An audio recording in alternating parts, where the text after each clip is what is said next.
प्रधानमंत्री नरेंद्र मोदी कनाडा में G7 शिखर सम्मेलन में अपनी सार्थक यात्रा पूरी करने के बाद क्रोएशिया के दौरे पर हैं। ये 3 देशों की उनकी यात्रा का तीसरा और अंतिम पड़ाव है। क्रोएशिया जाने वाले वो भारत के पहले प्रधानमंत्री हैं। प्रधानमंत्री मोदी की क्रोएशिया दौरे का उद्देश्य द्विपक्षीय संबंधों को सुदृढ़ करना है।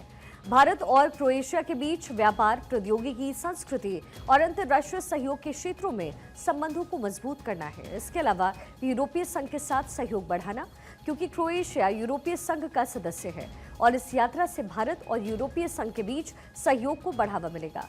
क्रोएशिया के साथ भारत रणनीतिक साझेदारी की तलाश में है। विशेष रूप से रक्षा, ऊर्जा और विज्ञान के क्षेत्रों में भारत इस यूरोपीय देश के साथ अपनी साझेदारी को मजबूत करना चाहता है। पीएम मोदी की ये यात्रा भारत की विदेश नीति में यूरोप के प्रति बढ़ती प्राथमिकता को दर्शाती है। क्रोएशिया के साथ मजबूत संबंध भारत को यूरोप में अपनी स्थिति को सुदृढ़ करने में मदद करेंगे और वैश्विक मंच पर भारत की भूमिका को और प्रभावी बनाएंगे। भारत की वैश्विक कूटनीति में यूरोप के छोटे लेकिन रणनीतिक रूप से महत्वपूर्ण देशों से संबंध मजबूत करना अब प्राथमिकता बन चुका है। क्रोएशिया से दोस्ती भारत के लिए कई मायनों में अहम और खास हो जाता है। पीएम मोदी का क्रोएशिया का दौरा किसी भारतीय प्रधानमंत्री की क्रोएशिया की पहली यात्रा है। द्विपक्षीय संबंधों में मील का पत्थर ये जो यात्रा है वो साबित होनी है। उससे पहले ये चंद तस्वीरें आपके टेलीविजन स्क्रीन पर है। क्रोएशिया के दौरे पर अब प्रधानमंत्री मोदी हैं। क्रोएशिया में प्रधानमंत्री जब पहुंचे तो कुछ इस तरीके से उनका स्वागत हुआ। साथ ही प्रधानमंत्री मोदी की मुलाकात मेलोनी से भी G7 में हुई है। राष्ट्रपति मैक्रो से मुलाकात करते नजर आए। ब्रिटिश पीएम की स्टॉमर से मुलाकात पीएम मोदी की हुई। मार्क कार्नी के साथ प्रधानमंत्री मोदी की बातचीत हुई, मुलाकात हुई है और अब क्रोएशिया के दौरे पर पीएम पहुंच चुके हैं। तो ये देखिए, ये जो 4 तस्वीरें हैं वो भारत की मजबूती को यहाँ पर दर्शाता हुआ नजर आ रहा है। इटली की पीएम मेलोनी से प्रधानमंत्री मोदी की मुलाकात, इमानुएल मैक्रो से मुलाकात, राष्ट्रपति मैक्रो से ये मुलाकात। इसके साथ ही ब्रिटिश के जो पीएम हैं कीर स्टारमर, उनसे भी मुलाकात करते हुए प्रधानमंत्री मोदी आपको देख रहे हैं। मार्क कार्नी से भी प्रधानमंत्री मोदी की मुलाकात हुई है। तो ये मुलाकातों की तस्वीर अपने आप में बेहद खास है। और इसके साथ ही क्रोएशिया के जब आप दौरे पर प्रधानमंत्री मोदी हैं तो फिर ये किसी भारतीय प्रधानमंत्री की क्रोएशिया की पहली यात्रा है। हालांकि क्रोएशिया के साथ भारत के संबंध सदियों पुराने हैं। व्यापार के क्षेत्र में भी दोनों देश एक दूसरे के पास रहा, लेकिन ये पहली बार है जब कोई भारतीय प्रधानमंत्री क्रोएशिया के दौरे पर है। द्विपक्षीय संबंधों में मील का पत्थर ये मुलाकात जो है वो साबित होने वाली है। साथ ही ये जो तस्वीर आप इस समय देख रहे हैं ये G7 शिखर सम्मेलन की तस्वीर है। इसके साथ ही प्रधानमंत्री मोदी अब क्रोएशिया के दौरे पर चले गए हैं। क्रोएशिया की यात्रा भारत के रणनीतिक बदलाव का एक संकेत आप समझिए। भारत के हित के लिए क्रोएशिया के साथ संबंध बहुत ही महत्वपूर्ण है। यूरोपीय संघ के साथ मजबूत जुड़ाव का ये संकेत देते हैं। इस यात्रा से पूर्वी यूरोप में जो कूटनीतिक पहुंच है भारत की वो बढ़ेगी। ये यात्रा व्यापार, रक्षा और सांस्कृतिक संबंधों को और मजबूती प्रदान करने वाला है और इसलिए प्रधानमंत्री मोदी की क्रोएशिया का ये दौरा बेहद महत्वपूर्ण है।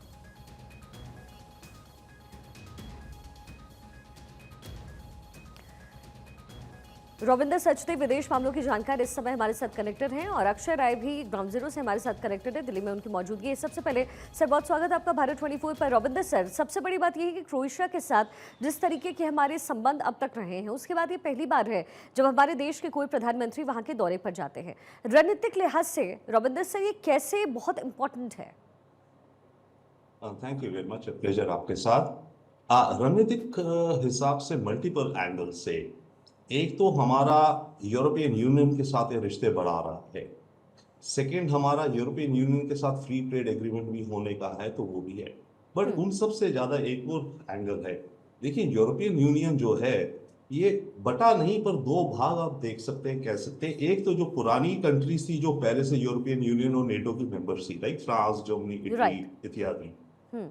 और दूसरी कंट्रीज हैं जो कि ईयू और नेटो में भी बाद में आई, जैसे पोलैंड, हंगरी, वार्सो पैक्ट वाली, इधर Latvia, Lithuania, Estonia etcetera, Croatia.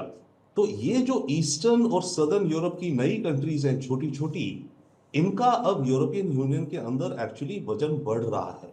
खास करके अव्वल तो पूरी ईयू के नंबर बढ़ गए हैं तो इनका भी काउंट हो जा रहा है। बट इसके अलावा रशिया यूक्रेन वॉर के चलते आप देखिए नेटो की जो पॉलिसीज हैं वो ज्यादा ड्राइव कर रही हैं कंट्रीज लाइक पोलैंड कि भाई हमें और एग्रेसिव होना है। कंट्रीज लाइक लातविया, एस्टोनिया इत्यादि।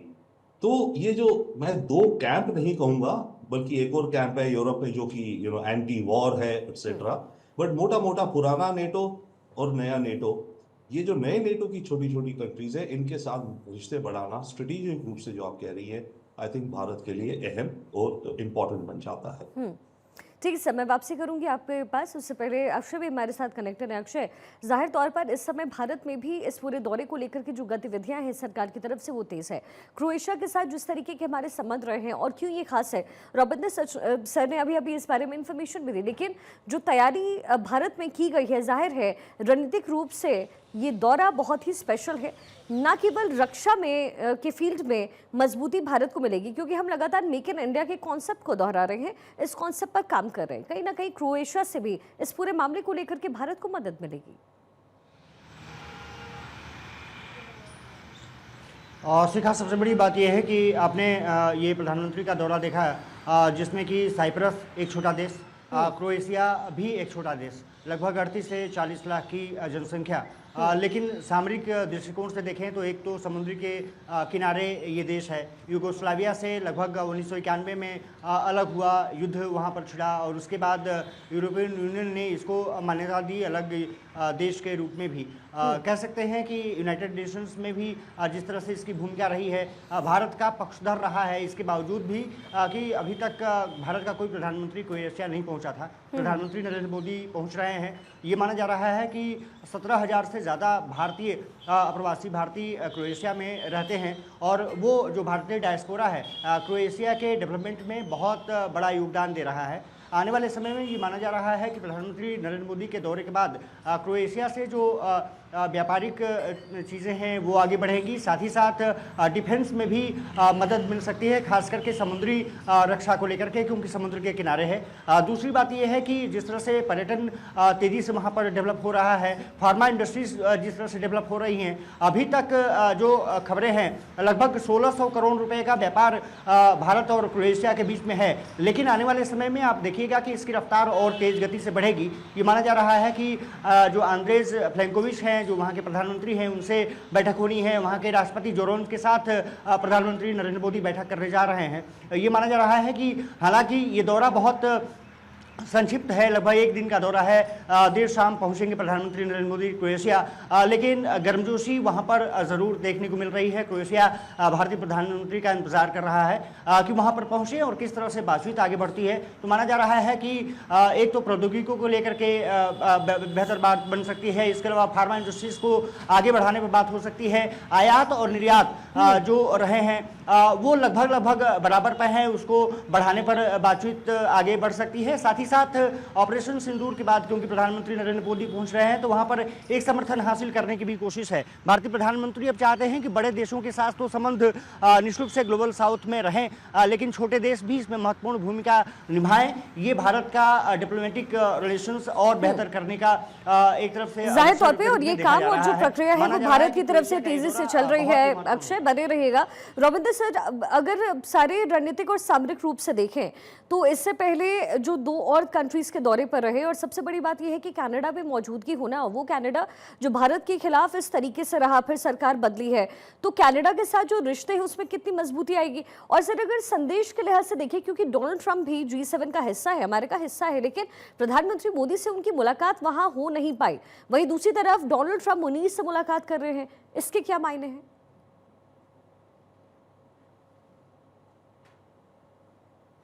डोनाल्ड ट्रंप की मोदी जी से G7 में मुलाकात भी हो पाई। एक्चुअली मीटिंग फिक्स थी पर नहीं हो पाई, क्योंकि डोनाल्ड ट्रंप को अपना इजराइल ईरान मुद्दे को लेकर के उन्होंने डिसाइड किया कि जाना है, तो वो जल्दी वापस चले गए।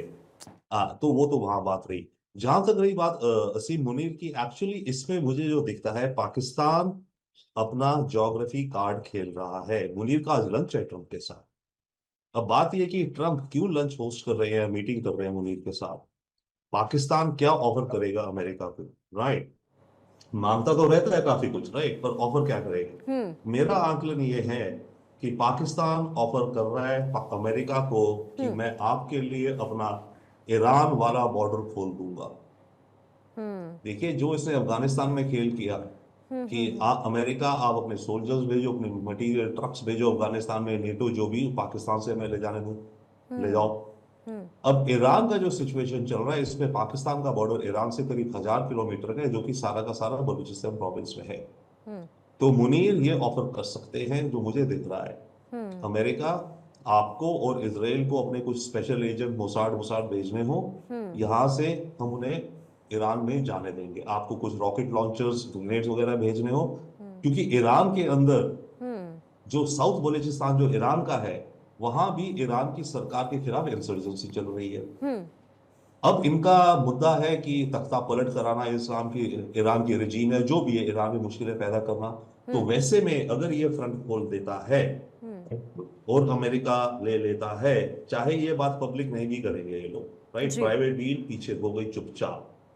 ये अब पाकिस्तान मेरे ख्याल से बहुत बड़ा खेल खेल सकता है, ज्योग्राफी कार्ड है, नहीं तो अदरवाइज ट्रम्प क्यों मिलेगा मुनीर से? चाय पीने को तो मिलना नहीं है। जाहिर और ट्रम्प ही नहीं, उससे पहले तो उनके national security adviser, secretary state, सबने सोचा होगा कि इसकी मीटिंग जरूरी है कि नहीं है। तो तभी वो मीटिंग होती है ऐसी, जबकि आपके जूनियर ऑफिसर्स या जो भी मिनिस्टर्स देखते हैं कि हाँ, इसमें कोई कॉन्क्रीट चीज बनती है। और अमेरिका आज की तारीख में जो देखता है, उसको ये कि ओके, मेरे को क्या मिलेगा। तो अगर मुनीर मिल रहे हैं तो ट्रम्प का तो ये विचार है ना, मेरे को लेकिन क्या सर मिलेगा। एक क्योंकि ये जो सर मुलाकात हो रही है, मुनीर कहते हैं कि भाई हमें अमेरिका ने बुलाया, फिर बात सामने आती है कि वो खुद ही मिलने का प्रस्ताव लेकर के आए। अगर डोनाल्ड ट्रम्प इसे एक्सेप्ट कर रहे हैं, तो क्या इसे एक पीयर पॉलिटिक्स के तौर पर देखा जाए, ये प्रेशर पॉलिटिक्स के तौर पर देखा जाए? डोनाल्ड ट्रम्प शायद ये बनाना चाहते हो।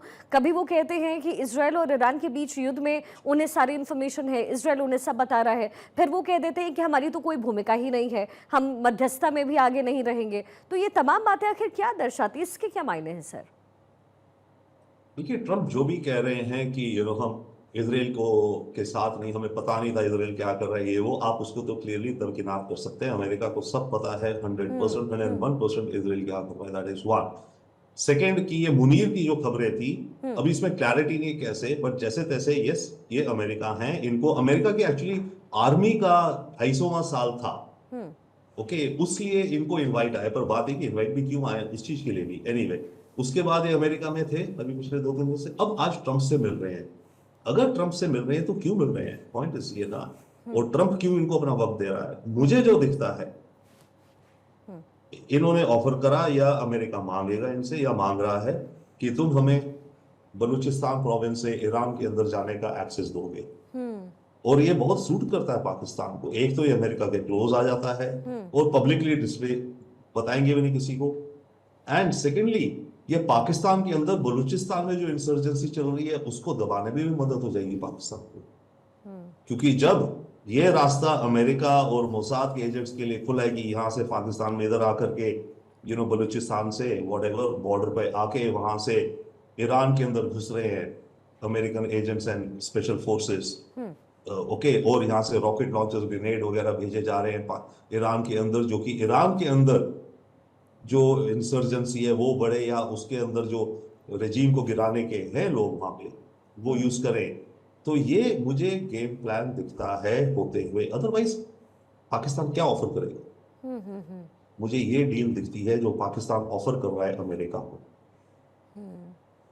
जाहिर है सर, क्रोएशिया क्योंकि यूरोपीय यूनियन का भी सदस्य है, ऐसे में जो फ्री ट्रेड एग्रीमेंट का जिक्र जो भारत की तरफ से किया जा रहा है, इसको लेकर के क्या संभावनाएं बनती हुई आपको नजर आती है?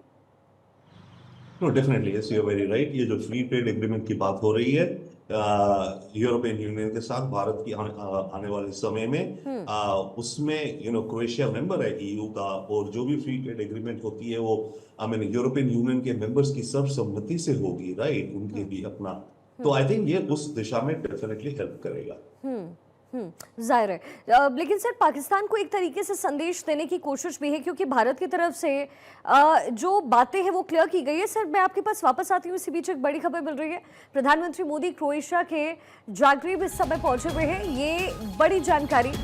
जाग्रेब पहुंच गए हैं प्रधानमंत्री मोदी, क्रोएशिया के जाग्रेब में प्रधानमंत्री मोदी पहुंचे हैं, ये बड़ी जानकारी इस समय मिल रही है। क्रोएशिया से ये तस्वीरें भी हम तक लगातार पहुंच रही है। जाग्रेब इस समय प्रधानमंत्री मोदी पहुंच चुके हैं, क्रोएशिया में उनकी मौजूदगी है। D7 समिट से निकलकर क्रोएशिया के दौरे पर है। यूरोपियन यूनियन का सदस्य है क्रोएशिया, और ऐसे में फ्री ट्रेड एग्रीमेंट जिसका जिक्र अभी रॉबिन सरकार भी रहे थे, उसके लिहाज से भी ये यात्रा बहुत महत्वपूर्ण है। सर अब चूंकि हमने जिक्र किया फ्री ट्रेड एग्रीमेंट का भी हमने जिक्र किया, लेकिन एक जो प्रणाली है भारत जो अपने आप को मजबूती जिसमें दे रहा है वो है सर रक्षा प्रणाली, और इसी रक्षा के क्षेत्र में खुद को आगे करने की कोशिश इस समय भारत की तरफ से हो रहा है। तो ये जो दौरे हैं वो फिर कनाडा का हो, कनाडा के साथ जो आपसी जो सामंजस्य है वो बिठाने की बात हो, या फिर रक्षा सौदों की बात हो, इसको लेकर के क्या डेवलपमेंट होता हुआ आप देखते हैं सर? आपका मेरे से सॉरी जी सर, आपसे मैंने सवाल किया। फिर से बोल देंगी? जी सर, रक्षा के क्षेत्र में क्रोएशिया के साथ या फिर कनाडा के साथ या फिर कनाडा के साथ जो आपसी संबंध है, क्योंकि पीछे हमने देखा है सर कनाडा के साथ भारत के संबंध कितने गिरे, उसमें मजबूती बिल्कुल नहीं रही, लेकिन अब जब इनविटेशन आता है G7 का सदस्य जब उन्हें बुलाता है, भारत को जो बुलाकर लेकर जाता है, प्रधानमंत्री वहां पर पहुंचते हैं, तो जाहिर है बदलाव की उम्मीद है। और फिर ऑपरेशन सिंदूर के बाद जिस तरीके का समर्थन हासिल हुआ, जिस तरीके से डेलीगेशंस जो है हमारी तरफ से विदेशों में भेजे गए, क्या भारत की स्थिति को मजबूत होता हुआ आप देखते हैं? वो सर्टनली भारत की स्थिति ओवरऑल विश्व में इंप्रूव हो रही है। हम वहां नहीं है कि हम सुपर पावर हैं, बट हम पावर हैं, राइट, और इंप्रूव होते जा रहे हैं इंक्रीमेंटली, दैट इज वन। जहां तक बात है कनाडा इंडिया रिश्तों की, यस डेफिनेटली यस, ट्रूडो सरकार, आई मीन ट्रूडो के बाद जो नेक्स्ट सरकार आई है उसी की पार्टी की है, बट लीडर दूसरा है।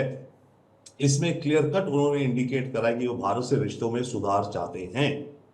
उन्होंने क्लियर कट कहा है कि जो भारत के कंसर्न्स है रिगार्डिंग लॉ एनफोर्समेंट, राइट, हमारा मेन सबसे बड़ा वो कंसर्न है ना कि भारत से भागे हुए क्रिमिनल्स, आतंकी, उनको कैनेडियन सिस्टम प्रोसिक्यूट नहीं करता है, तो उन्होंने कहा है उन पर हम अब इमीडिएट ध्यान देंगे। वो उसके अलावा दोनों देशों के बीच में एग्री हो गया, हाई कमिश्नर्स अपॉइंट किए जाएंगे।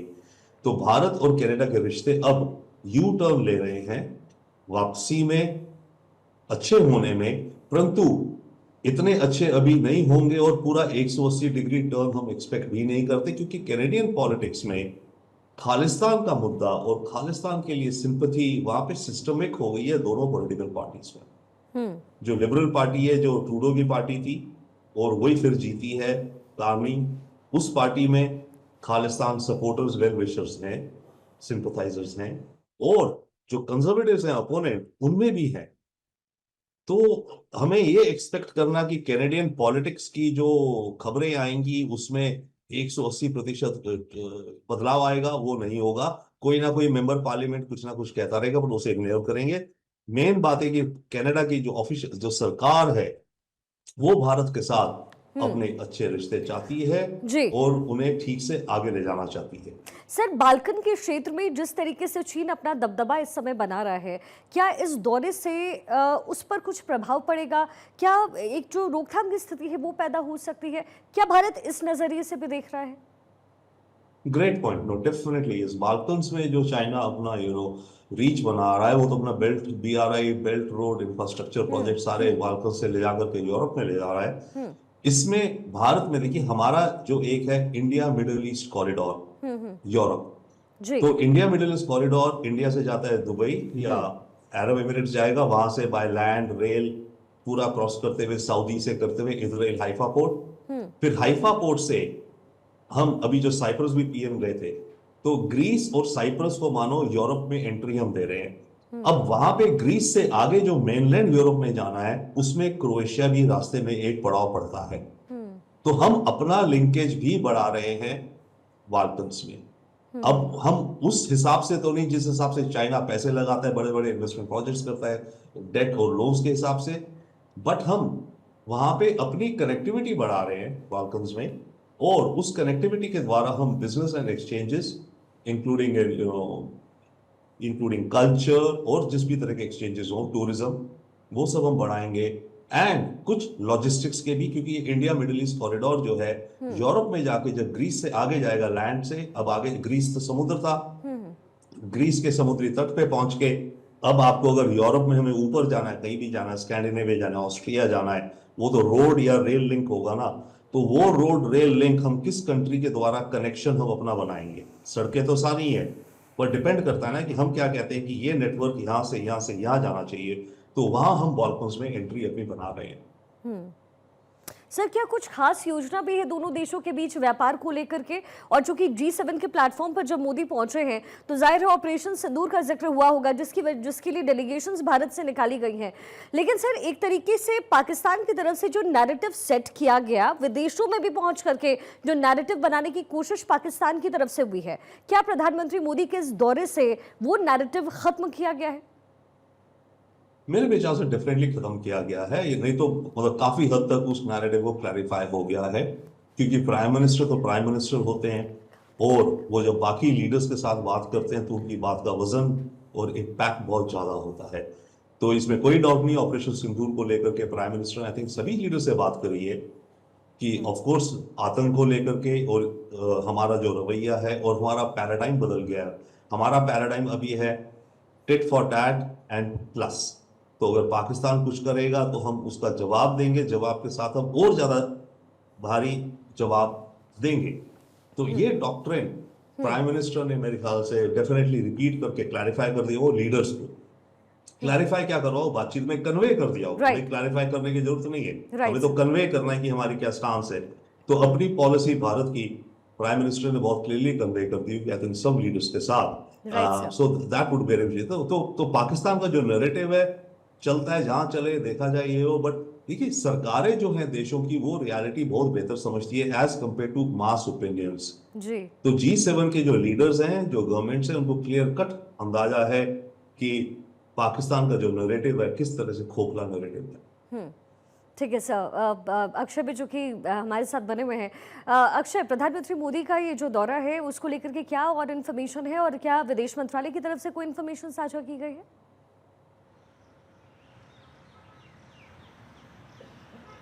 और देखिए, विदेश मंत्रालय ने बहुत ज़्यादा जानकारी शेयर नहीं की है, लेकिन क्योंकि प्रधानमंत्री पहली बार पहुंच रहे हैं तो जो सचिव हैं विक्रम मिश्री, वो कहीं न कहीं महत्वपूर्ण भूमिका निभाते हुए दिखेंगे। सबसे बड़ी बात यह है कि योगा और आयुर्वेद को लेकर के जिस तरह से देश में क्रांति है, वैसे ही अगर क्रोएशिया की बात करें तो वहाँ पर भी आयुर्वेद को तेज़ी से बढ़ावा दिया जा रहा है और योगा भी एक महत्वपूर्ण भूमिका निभा रहा है, क्योंकि अब अंतर्राष्ट्रीय योग दिवस 21 जून को मनाया जाना है। तो उसको लेकर के भी वहां पर चर्चा की जा सकती है और एक दूसरे को सहयोग देते हुए देखा जा सकता है, और साथ साथ व्यापार को लेकर के आगे बढ़ा जा सकता है, रक्षा को लेकर के आगे बढ़ा जा सकता है, और खास करके समुद्री सुरक्षा को लेकर के निश्चित रूप से चर्चा होगी। फार्मा और IT इंडस्ट्रीज भी जाहिर है, और उम्मीदें देखिए अक्षय बहुत सारी है, और यही वजह है कि प्रधानमंत्री मोदी जब इन 3 कंट्रीज के दौरे पर हैं तो बहुत सारे परिप्रेक्ष्य हैं जो सामने रखे जा रहे हैं।